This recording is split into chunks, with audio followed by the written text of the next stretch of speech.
ಇಂದು ಮುಂಜಾನೆ ಒಂದೇ ದಿನ ಕಾಡಾನೆ ದಾಳಿಗೆ ಇಬ್ಬರು ಬಲಿಯಾಗಿರುವ ಘಟನೆಯನ್ನ ಗಂಭೀರವಾಗಿ ತೆಗೆದುಕೊಂಡಿರುವ ಚಿಕ್ಕಮಗಳೂರು ಜಿಲ್ಲೆಯ ಶೃಂಗೇರಿ ತಾಲೂಕಿನ ಕೆರೆಕಟ್ಟೆ ಗ್ರಾಮ ಪಂಚಾಯತ್ ವ್ಯಾಪ್ತಿಯ ಮುಡುಬಾ ಎಲ್ಸಾರದ ಜನತೆ ತಮಗೆ ನ್ಯಾಯ ಸಿಗುವವರೆಗೂ ಪ್ರತಿಭಟನೆಯನ್ನ ನಿಲ್ಲಿಸಲ್ಲ ಎಂದು ಪಟ್ಟು ಹಿಡಿದಿದ್ದಾರೆ. ಕೆರೆಕಟ್ಟೆ ಸಮೀಪದ ಕೆರೆಗದ್ದೆಯ ನಿವಾಸಿಗಳಾದ 43 ವರ್ಷ ಪ್ರಾಯದ ಉಮೇಶ್ ಮತ್ತು 42 ವರ್ಷ ಪ್ರಾಯದ ಹರೀಶ್ ಎಂಬ ಇಬ್ಬರು ಹಸುವಿನ ಕೊಟ್ಟಿಗೆಗೆ ಸೊಪ್ಪು ತರುವುದಕ್ಕಾಗಿ ಸಮೀಪದ ಅರಣ್ಯ ಪ್ರದೇಶಕ್ಕೆ ತೆರಳಿದ್ದ ವೇಳೆ ಎದುರಾದಂತಹ ಕಾಡಾನೆ ಇಬ್ಬರ ಮೇಲೂ ದಾಳಿಯನ್ನು ನಡೆಸಿ ಕೊಂದು ಹಾಕಿತ್ತು.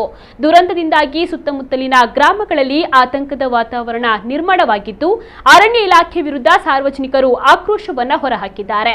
ಪ್ರತಿಭಟನೆ ತೀವ್ರಗೊಳ್ಳುತ್ತಿದ್ದಂತೆ ಪ್ರತಿಭಟನಾ ಸ್ಥಳಕ್ಕೆ ಚಿಕ್ಕಮಗಳೂರು ಜಿಲ್ಲಾಧಿಕಾರಿ ಮೀನಾ ನಾಗರಾಜ್ ಭೇಟಿ ನೀಡಿ ಪ್ರತಿಭಟನಾಕಾರರನ್ನ ಸಮಾಧಾನಪಡಿಸಲು ಯತ್ನಿಸಿದರು. ಈ ವೇಳೆ ಜಿಲ್ಲಾಧಿಕಾರಿಗಳ ವಿರುದ್ಧವೂ ಆಕ್ರೋಶವನ್ನ ಪ್ರತಿಭಟನಾಕಾರರು ಹೊರಹಾಕಿದ್ದಾರೆ. ಕೇವಲ ಭರವಸೆಗಳನ್ನಷ್ಟೇ ನೀಡಿ ಸರ್ಕಾರಿ ಅಧಿಕಾರಿಗಳು, ರಾಜ್ಯ ಸರ್ಕಾರ ಜನರ ಜೀವದ ಜೊತೆ ಚೆಲ್ಲಾಟವಾಡ್ತಾ ಇದ್ದಾರೆ ಎಂದು ಆಕ್ರೋಶವನ್ನ ಹೊರಹಾಕಿದ್ದಾರೆ.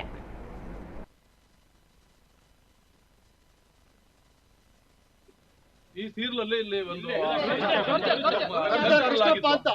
ಆಮೇಲೆ ಇವತ್ತು ಏನು ಅಂತ ಹೇಳಿದ್ರೆ, ಇವತ್ತು ಹಣ ಇಲ್ಲ ಅಂತ ಹೇಳ್ತಾರೆ. ಅಟ್ಲೀಸ್ಟ್ ಪ್ರಾಣಿ ಇದ್ದಲ್ಲಿ ಇವ್ರು ಇರಬಾರ್ದಂದ್ರೆ ಇವರಿಗೆ ಒಕ್ಕಲಿಕ್ಕೆ ಏನ್ ಬೇಕೋ ಅದನ್ನ ಹಣ ರಿಲೀಸ್ ಮಾಡ್ಬೇಕಾಗುತ್ತೆ. ಆಮೇಲೆ ಇದರಲ್ಲಿ ಪರಿಹಾರ ಕೊಡೋತ್ತಿಗೆ ಜನರಿಂದ ಹೊಡ್ಕೊಂಡು ತಿಂತವ್ರೆ. ಇಲ್ಲಿ ಪರಿಹಾರ ಇವತ್ತು ಅದೇ ಏನಾಗಿದೆ, ಯಾವ ಊರಲ್ಲೂ ತೋಟಗಳಿಲ್ಲ, ಅಡಿಕೆ ರೋಗ ಬಂದು ಹೋಗಿದೆ, ಕಾಳುಮೆಣಸು ಹೋಗಿದೆ, ಇದೆಲ್ಲ ಎಲ್ಲ ಹೋಗಿದೆ, ಮಳೆ ಜಾಸ್ತಿಯಾಗಿ ಹೋಗಿದೆ, ಪ್ರಾಣಿ ತಿಂದು ಹೋಗಿದೆ. ಗಿಡ ಲೆಕ್ಕ ಮಾಡಕ್ ಕಳಿಸ್ತಾರೆ. ಇವತ್ತು ಗಿಡ ಲೆಕ್ಕ ಮಾಡಕ್ ಕಳಿಸ್ತಾರೆ. ಈ ಗಿಡ ಎಲ್ಲಿದೆ, ನಿಮಗೆ ರೇಟ್ ಇಲ್ಲ ಅಂತ ಹೇಳ್ತಾರೆ. ಇವೆಲ್ಲ ಸಮಸ್ಯೆಗಳು ಸಾಲ್ವ್ ಆಗ್ಬೇಕಾದ್ರೆ ಮೇಡಮ್ ಅವರೇ ನಿಮ್ಮ ಕೈಯೊಳಗೆ ಇಲ್ಲ. ಇದು ಏನ್ ಗೊತ್ತಾ, ಇದು ಪ್ರಧಾನ ಕಾರ್ಯದರ್ಶಿ ಬರ್ಬೇಕು, ವನ್ಯಜೀವಿ ಮಂಡಳಿ, ಫಾರೆಸ್ಟ್ ಮಿನಿಸ್ಟರ್ ಬರ್ಬೇಕು ಅಂತ ಹೇಳ್ತಾ ಇದಾರೆ. ಆಮೇಲೆ MLA MP ಅವರು ಬರ್ಬೇಕು. ಸೆಂಟ್ರಲ್ ಗವರ್ಮೆಂಟ್ ಇಂದ ಹಣ ರಿಲೀಸ್ ಆಗಿಲ್ಲ ಅಂತ ಹೇಳ್ತಾರೆ ಕೇಳಿದ್ರೆ. ಹಾಗಾಗಿ ಇದರಲ್ಲಿ ರಾಜಕೀಯ ರಹಿತವಾಗಿ ಎಲ್ಲರೂ ಒಂದು ಸಾಲ್ವೇಷನ್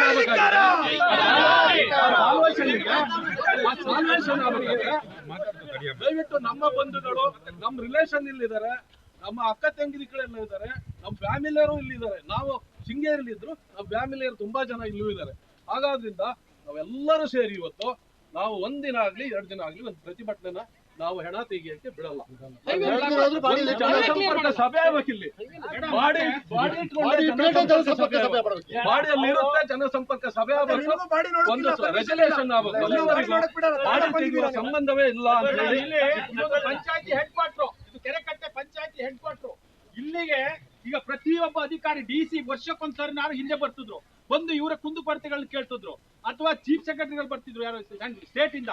ಆಮೇಲೆ ಈಗೆಲ್ಲ VC ಕೊರೋನಾ ಬಂದು ಹೋದ್ಮೇಲೆ ಇಲ್ಲಿ ಮೊದಲು ಕೊರೋನಾ ಬಂತು, ಆಮೇಲೆ ಎಲ್ಲರಿಗೂ ಕೊರೋನಾ ಬಂತು, ಎಲ್ಲರೂ VC ತಗೊಳ್ಳೋದು, ಆ ಚೇರಿಂದ ಹತ್ತಿ